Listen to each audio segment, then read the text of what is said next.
Hello guys, how's it going? My name is Dal, and this week we got ourselves a new set of class tuning for Season 2 in the War Within expansion, with so many classes receiving a variety of buffs, with them even focusing some efforts on nerfing some of the strongest and the most popular choices, whether we take a look at tanks, healers, and primarily even DPS classes, but also making sure to take the effort to try to buff up anything that has been performing subpar, to try to bring a little bit more competitiveness to more playstyles and options. And they've done a decent job with it over these past few weeks, with so many compounding buffs after buffs, now improving classes to a much better standing. Though some of the playstyles are definitely going to be bigger winners than others, and I really wanted to highlight some of the classes that have received the most amount of improvements and are either starting to gain a bit more popularity, especially when it comes to some of the more difficult, challenging, high-end content, but also the classes that are factually getting the biggest numerical gains on paper. Specifically, we have one spec that's actually really low out of popularity, basically knocked out of the meta for the last couple of months now.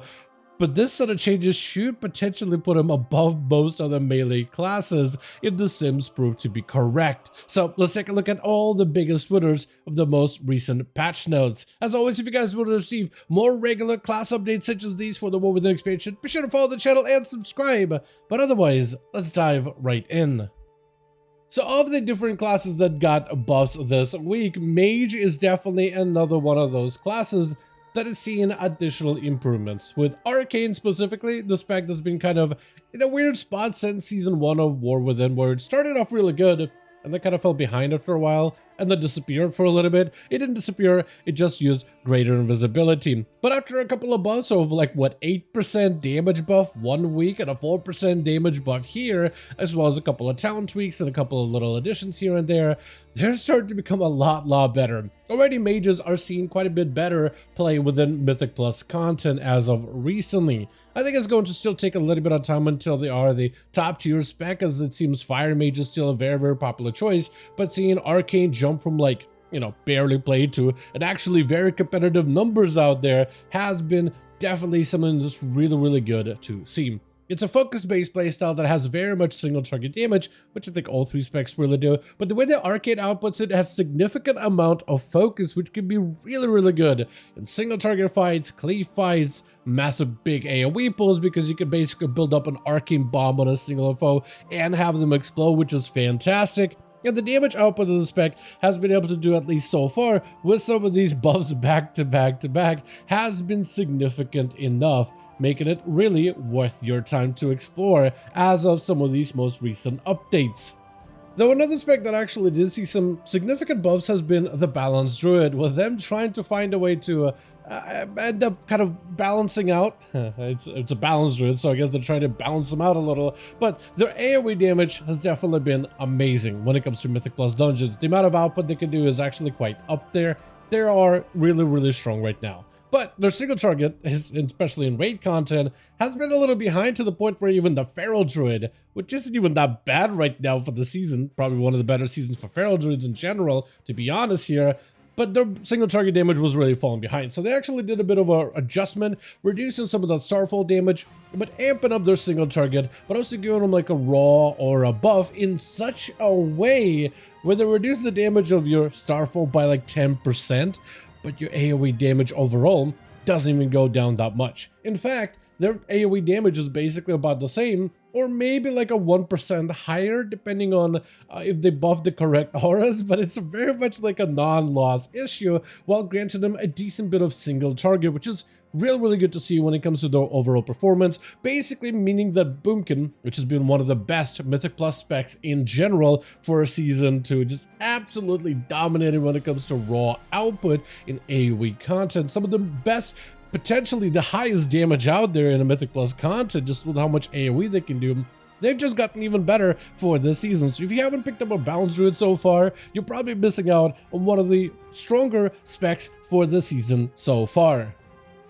The next two specs on the list is actually a bit of a double feature, because both of them belong to the class of Shaman, which saw both Elemental and Enhancement gain quite a bit of significant damage output. Like, when just take a look at the raw amount of classes that have gotten some of the best buffs over these past few weeks, these are the two that stand out really well above many others out there. Starting with Elemental, which has been a very strong competitor within Mythic Plus content, its single target damage was kind of okay, but has recently saw a bunch of improvements. Buffed up in single target by 5% last week, and this week by about 4.5 on top of it as well. So they continue to receive more and more single target damage buffs with a very fun playstyle of Ascendance that you can play into right now within Raid. It's actually super strong. Gives them a massive burst window, just allows them to output an insane amounts of damage fairly regularly, because now it has very solid competitive AoE damage for Mythic Plus content, but now its raid damage has also seen significant improvements as well. Plus, they're very fun to play into. Right now, and this is me just being serious here,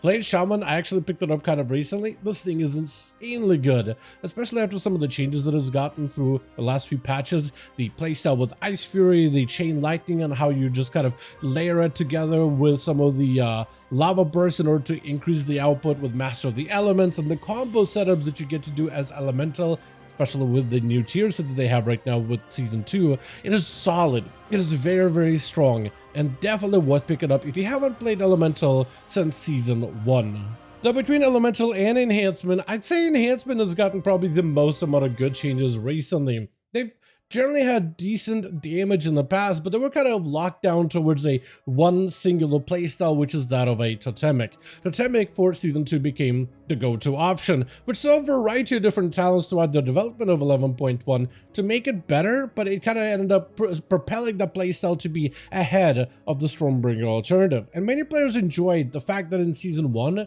you could play Enhancement as either Totemic or Stormbringer, and the fact that they were so close for a decent bit in PTR was really nice, with Totemic being less bursty, more kind of like a steady option, while Stormbringer being a little bit more cooldown reliant. And Stormbringer, for one reason or another, over time did fall apart, but over these last few buffs, they're really trying to make Stormbringer a lot better, juicing up the main Tempest ability quite a decent bit, more single target, more cleave damage output, making it very strong, and overall actually fairly competitive with Totemic, where Enhancement now goes back to that perfect state that it was in before, and there's more of a choice between Totemic and Stormbringer that gives you a bit of flavor, that gives you a little bit of playstyle. Like if you just want sustained damage, Totemic is the play, but if you want huge CDs and big focus damage for burst, Stormbringer ends up being a slightly better option that scales with cooldowns a lot more favorably. So overall, there's a lot more flavor has been injected back into the spec of Enhancement Shaman, specifically whether you want to play as the melee upfront dealing damage from your weapons,